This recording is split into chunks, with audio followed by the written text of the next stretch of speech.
Coucou tout le monde, c'est Florence, bienvenue dans la review du tarot de la magie verte. C'est un jeu d'Anne Moura qui est illustré par Kiri Ostergaard-Leonard. Donc c'est un jeu que j'ai eu pour Noël, qui m'a été offert par ma belle-sœur. Et donc vous m'avez demandé de le présenter assez rapidement puisqu'il vous intéressait.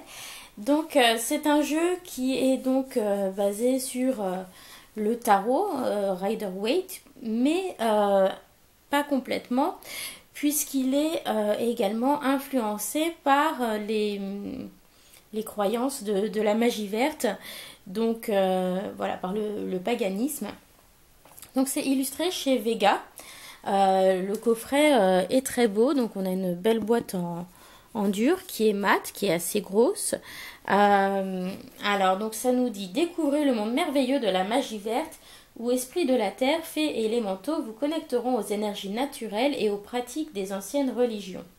Entrez en osmose complète avec les êtres spirituels de la nature, le Cid, la sorcière, la grande prêtresse, le dieu cornu ou encore le roi de chêne, etc., etc. Donc on a un bon livre d'accompagnement qui est assez épais, et donc ça présente un petit peu les croyances voilà, autour du dieu cornu, de la déesse, de la roue de l'année, ce genre de choses. Donc voilà, c'est pas des choses avec lesquelles je suis très familière, donc voilà, ça m'intéresse en tout cas, puisque les anciennes croyances, quoi qu'on en dise, ont quand même influencé les croyances actuelles. Donc le jeu arrive dans ce coffret avec ce livret qui est épais, et il y a également un sachet comme ça pour protéger les cartes. Donc ça, c'est quelque chose que je trouve très bien, et du coup ça fait un beau coffret à offrir. Donc je vais commencer par vous montrer les cartes et ensuite je terminerai avec le livre. Donc je précise que là, en décollant les cartes, parce qu'il y en a qui étaient un petit peu collées au niveau de la dorure, j'ai soit le haut ou le bas des cartes qui s'est parfois un petit peu arraché. Donc c'est pas la première fois que j'ai ce souci. Ça arrive souvent sur les jeux qui ont des dorures ou des vernis particuliers. Et donc là, comme c'est un cadeau, je sais pas si je pourrais le faire échanger ou pas. Je sais pas comment ça va se passer. Donc je verrai. Je verrai avec ma belle-sœur ce que je fais. Alors, je commence par vous montrer. Donc, j'ai mis tout ça en petits tas. Les arcades majeures, la série des baguettes, des atamés, des calices et des pentacles. Donc, sur la tranche, nous avons donc une dorure, hein, ce qui explique que j'ai eu ce problème. Et on a un très joli dos. Alors, qui n'est pas réversible parce que l'étoile est plus vers le haut de la carte. Mais c'est quasiment réversible. Voilà. Et puis donc quand on étale, ça fait quelque chose de vraiment très joli, je trouve. Donc voilà, donc je vais vous montrer tout ça. Donc je vais pousser les séries pour vous montrer les arcanes majeures. Voilà. Alors, donc nous avons l'homme vert qui correspond au fou. La sorcière, qui va correspondre au magicien. La grande prêtresse. La terre-mère, qui représentera l'impératrice. Le dieu cornu, qui représente l'empereur dans le tarot traditionnel. Le grand prêtre, qui sera le hiérophante. Donc au niveau de la représentation sur ces cartes-là, on n'est pas forcément toujours très proche du rider traditionnel. Par exemple, pour le grand prêtre, c'est pas très ressemblant. Mais certaines, comme l'impératrice, en revanche, sont ressemblantes. Enfin, la terre-mère ressemble bien à l'impératrice. Alors, la dame et le seigneur, donc pour les amoureux. Le char de guerre, pour le chariot. Celui-ci, pas de problème, c'est assez traditionnel. La vieille, pour la force. Voilà, donc ce que je trouve sympa, c'est qu'on a différentes représentations. C'est pas tout n'est pas uniforme. Le roi de houx pour l'ermite. La roue de l'année pour la roue de fortune. La pierre levée pour la justice. Le roi de chêne pour le pendu. Le seigneur des ombres pour l'arcane sans nom ou la carte de la mort. Le cid pour la tempérance. La nature pour le diable. La chevauchée sauvage pour la tour. L'étoile qui est très belle. Elle a vraiment ce côté très magique, je trouve. La lune.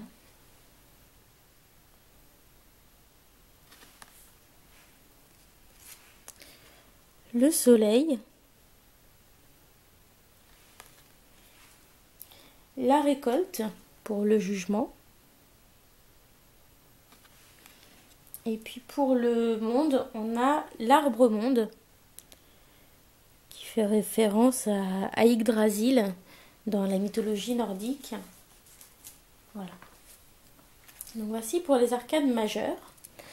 Donc je vais continuer avec la série des baguettes. L'as de baguette. Le 2. Donc on a quelque chose de très illustré, mais qui ne ressemble pas toujours au rider traditionnel. Le 3 de baguette. Voilà, parce qu'il a sa thématique un peu particulière. Et donc voilà, des fois ça diffère un petit peu. Le 4 de baguette. Alors, vous voyez, par exemple ici la carte, là il manque, voilà, elle était un petit peu arrachée. La précédente aussi en bas, on le voit. Voilà, j'ai pas mal de cartes qui ont fait ça lorsque je les ai décollées. Pareil dans les arcades majeures pour la carte du monde, on voit sur le bas de la carte. Le 5 de baguette.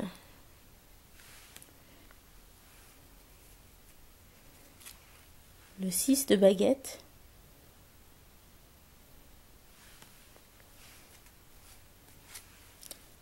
Le 7.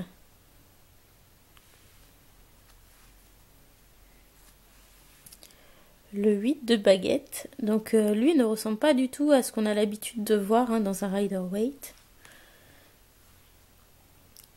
Le 9 de baguette.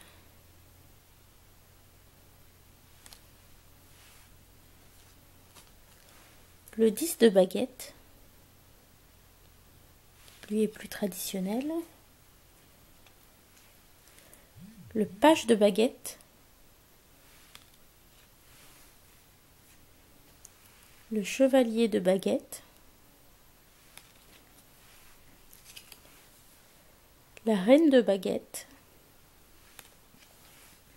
Et le roi de baguette. Donc sur les cartes de cours, on a des enfants pour les pages, de jeunes gens pour les cavaliers, et puis des personnes âgées pour les rois et les reines, parce que ça montre le degré de maturité et d'évolution en fait dans les cartes de coupe. Voilà, les différentes énergies, donc ça je trouve ça pas mal. Alors je vous montre la série des épées qui ici s'appelle la série des atamés. Donc les atamés ce sont des couteaux pour les rituels. Donc l'as d'atamé. Donc vous voyez on a beaucoup de plantes aussi dans ce jeu. Alors le 2 d'atamé.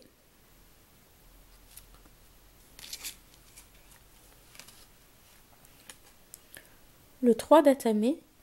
Donc là on en a 3 qui sont dans l'encadrement de la porte. Je ne sais pas si ça se voit très bien parce que les détails sont très fins dans ce jeu. Donc celui-ci n'est pas du tout classique dans sa représentation. 4 datame.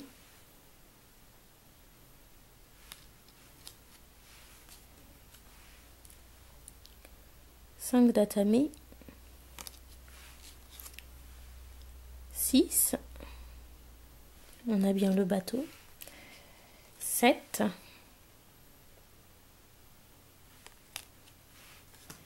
Le 8 datame que je trouve très sympa. J'adore les couleurs.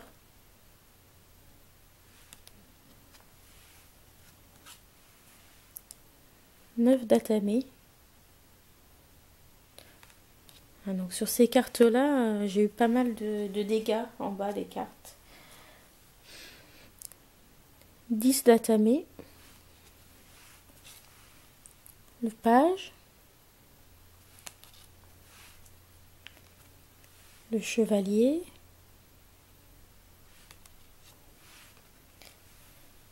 La reine.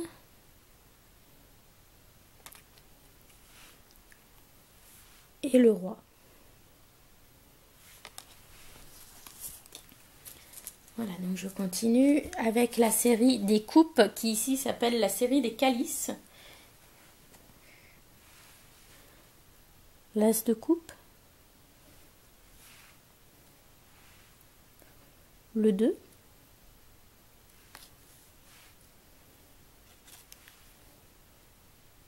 Le 3.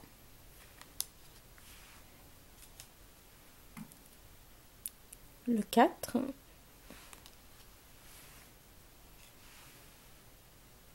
Le 5.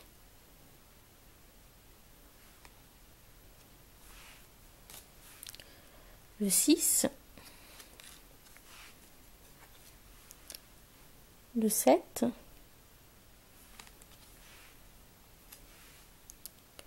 Le 8. Le 9. Le 10. Le page. Le cavalier. La reine. Et le roi. Voilà. Donc je pense que c'est un jeu qui peut intéresser les gens qui débutent avec le tarot parce que les scènes sont très illustrées et du coup, voilà, on comprend assez bien ce qui se passe. Après, c'est vrai qu'on n'aura pas toujours quelque chose de complètement traditionnel, mais pourquoi pas. Alors, l'as de pentacle. Le 2.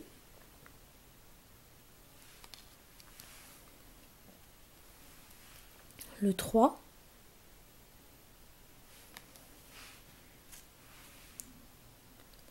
Le 4.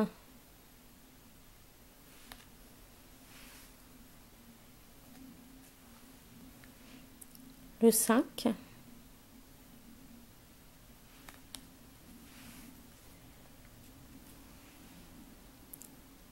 Le 6.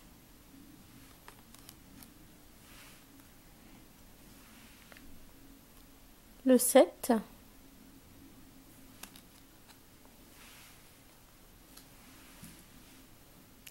Le 8.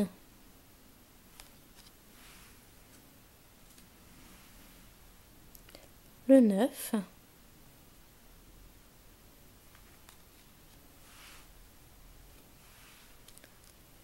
Le 10.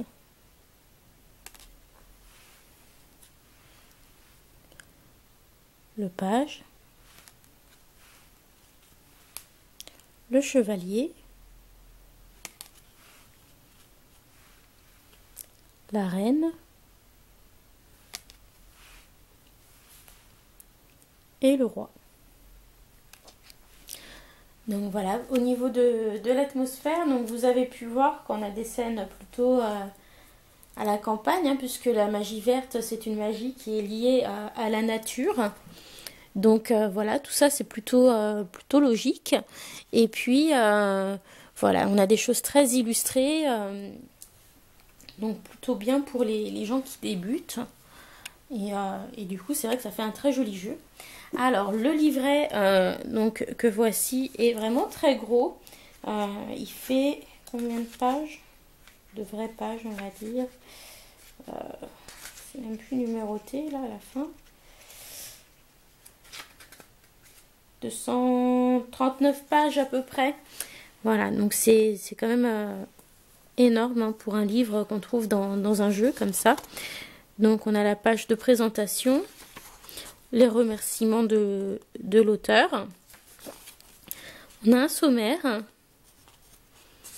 Donc ensuite, ici, on a une petite introduction qui explique un peu ce qu'est la magie verte et qui présente le dieu cornu et la déesse sous leurs différents aspects sur voilà, à travers les différentes saisons aussi. Et puis ensuite ici on a une petite introduction sur ce qu'est le tarot, donc par rapport à son histoire et sa structure. Et puis ici donc on a les noms en fait des arcanes majeures dans ce tarot de la magie verte, donc avec l'homme vert, la sorcière, la grande prêtresse, la terre-mère, le dieu cornu, le grand prêtre, la dame et le seigneur, le char de guerre, la vieille, le roi de houx, etc. Comme je vous ai montré au départ. Et puis donc au niveau des suites, donc on a au lieu d'avoir les épées, les bâtons, les coupes et les pentacles, on a les atamés, les deniers, enfin les pentacles, les calices et les baguettes. Voilà, je ne sais pas si j'ai tout dit. Voilà, et puis là, donc, on a les correspondances pour chacune des séries. Ici, on a quelque chose en rapport avec la numérologie. On a un petit mot sur les cartes inversées. Donc, on peut aussi se contenter d'utiliser le sens inversé par rapport à la position dans le tirage. Et ensuite, on a des conseils pour voilà, faire un tirage, consacrer son jeu. Donc, on a une proposition de petits rituels pour se centrer avant de faire un tirage.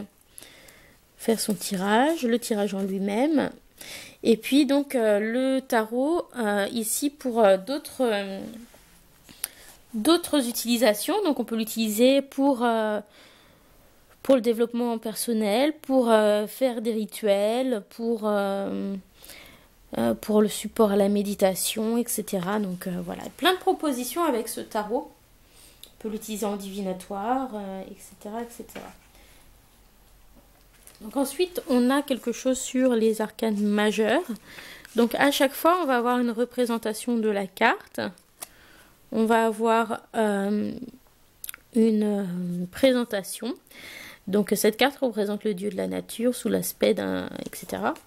Donc ça va vous faire une description, une présentation du personnage. Et ensuite, donc ça c'est long, on a la signification, donc nouveau départ, commencement, enthousiasme, excitation, spontanéité, courage, potentiel, créativité, fertilité, innocence, innovation, vacances, énergie primitive, témérité.